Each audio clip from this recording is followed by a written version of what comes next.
après les avoir libérés, donc les graines,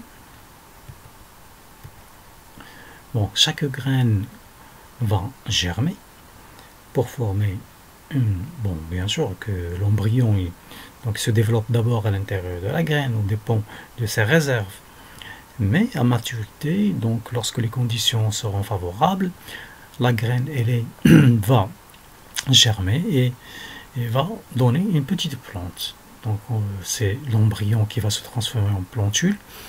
Donc vous connaissez que la radicule va former la racine, la tigelle va former la tige et les cotylédons vont former les feuilles. Donc voilà, l'embryon qui dépendait au départ des réserves de la graine, donc va devenir indépendant et former une petite plantule, donc une petite plante, donc une plantule, donc qui va continuer à se développer.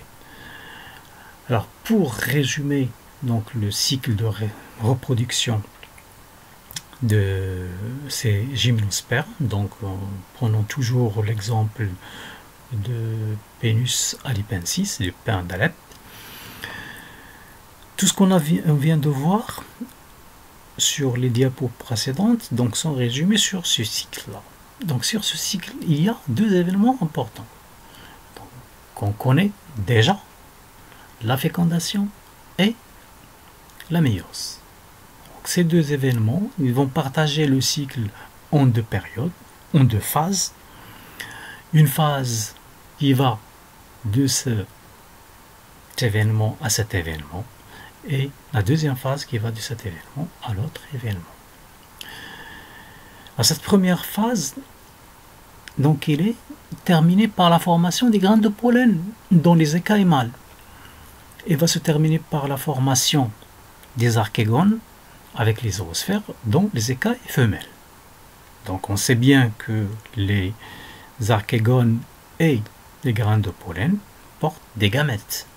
Donc cette phase est caractérisée par la production des gamètes. Donc la réduction chromatique, c'est-à-dire la méiose, donc qui va réduire le nombre de chromosomes de 2n à n pour former des gamètes qui sont haploïdes. Là, on remarque qu'il y a une rencontre entre les grains de pollen qui vont venir s'accrocher sur l'écaille femelle. Et après cet accrochage, donc après la germination, le grain de pollen va libérer les entérozoïdes à l'intérieur de la gorgone, et c'est là que va y avoir une fusion des deux gamètes, donc c'est la fécondation.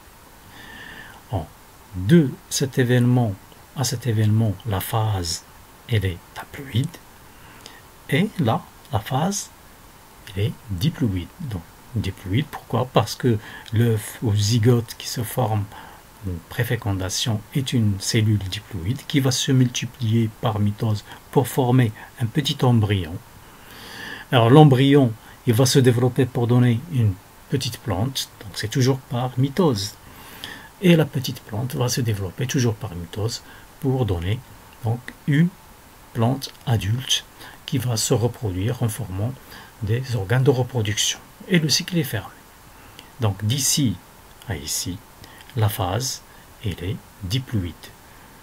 Là, la phase haploïde. Donc il y a deux phases, la phase haploïde et la phase diploïde. La phase haploïde commence à partir de la méiose et se termine par la fécondation, alors que la phase diploïde commence par la fécondation et se termine à la méiose. Donc c'est un cycle à deux phases, haploïde et diploïde, donc c'est un cycle diplo-haplophasique. Donc voilà pour ce résumé de cette séquence donc, de cours donc, qui se termine par le cycle de reproduction. Donc j'espère bien que vous avez bien compris. Donc essayez de revoir les vidéos et aussi de voir les cours que j'ai envoyés. Bonne chance et à la prochaine.